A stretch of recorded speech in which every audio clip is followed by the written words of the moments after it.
Dentro de los elementos que forman un circuito eléctrico básico están los conductores, que es por donde se mueve la corriente eléctrica de un elemento a otro del circuito. Son de cobre o de aluminio y están revestidos de una cubierta en PVC. Los receptores son los elementos que transforman la energía eléctrica que les llega en otro tipo de energía.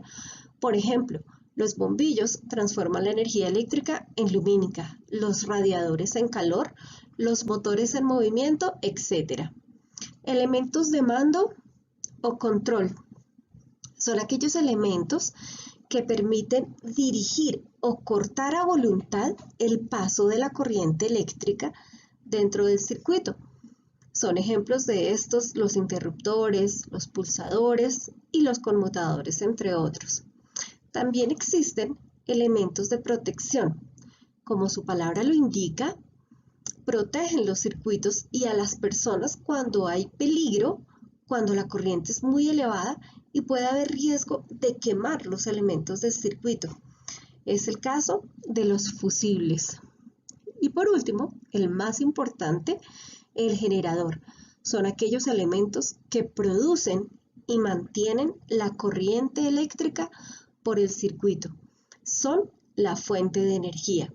Hay dos tipos de corriente, la corriente continua y la corriente alterna. Son ejemplos de generadores de corriente continua, las pilas y las baterías. Vamos a ver algunas diferencias entre la corriente continua o directa y la corriente alterna. Thomas Alva Edison, considerado el padre de la corriente eléctrica, y Nikola Tesla son dos grandes inventores de la historia. Ellos se enfrentaron al intentar imponer su sistema de transporte de electricidad.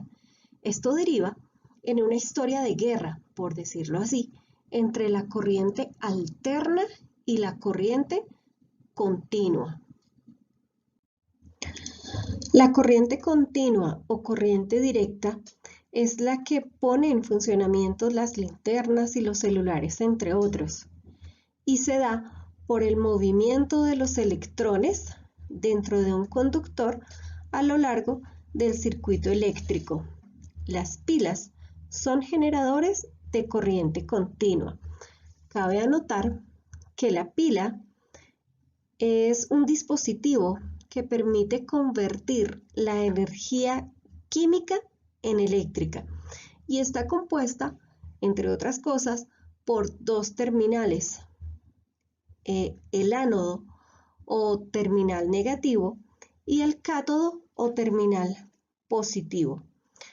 El movimiento de esta corriente simula mucho al del agua cuando, al ser impulsada por una bomba, circula a través de la tubería de un circuito hidráulico cerrado.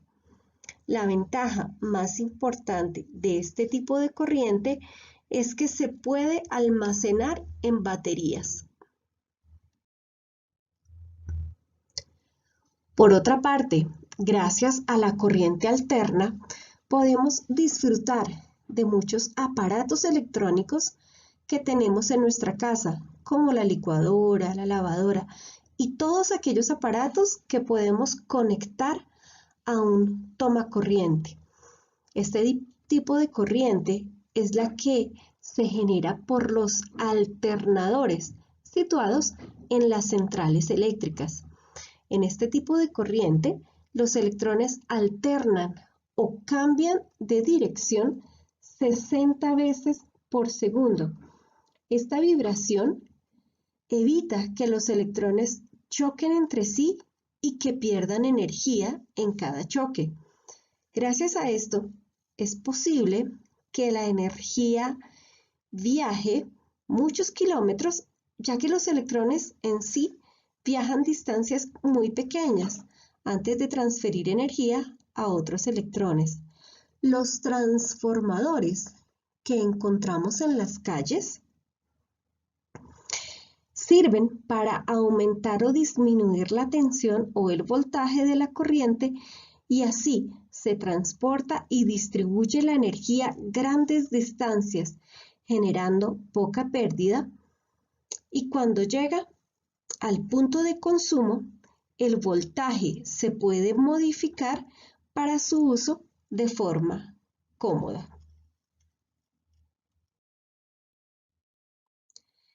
Estos son los símbolos de los elementos más comunes que se utilizan en los circuitos eléctricos. Estos símbolos se usan especialmente para resolver los problemas o ejercicios asociados a circuitos eléctricos.